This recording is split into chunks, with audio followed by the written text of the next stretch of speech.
আমার বাবাকে যারা এমন করছে আমি তাদের বিচার চাই, ফাঁসি চাই।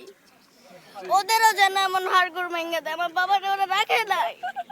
আমার স্বামী চলে গেছে, আমার স্বামীর সুষ্ঠু বিচার চাই। তার যেন ফাঁসি হয়, তার যেন ফাঁসি হয়। আমার স্বামীর সুষ্ঠু বিচার চাই।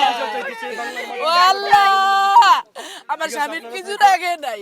এই সন্ত্রাস বাংলাদেশের জন্য না থাকে, তার জন্য বড় ধরনের বিচার হয়, ফাঁসি হয়। আমি আমার স্বামীর এই বিচারটা চাই। আমার স্বামী দেশদ্রোহী, দেশপ্রেমিক, দেশকে অনেক ভালোবাসছে, এই জন্য আমার স্বামী জান দিয়েছে। নাইলে আমার স্বামী পালাই আসতে পারতো।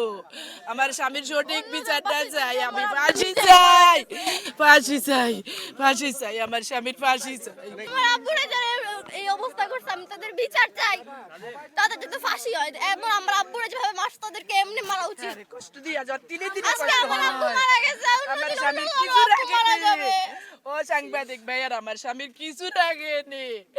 এত কষ্ট দিয়েছে, সে দেশদ্রোহী ছিল না, দেশ প্রেমিক ছিল রে। ও ভাই,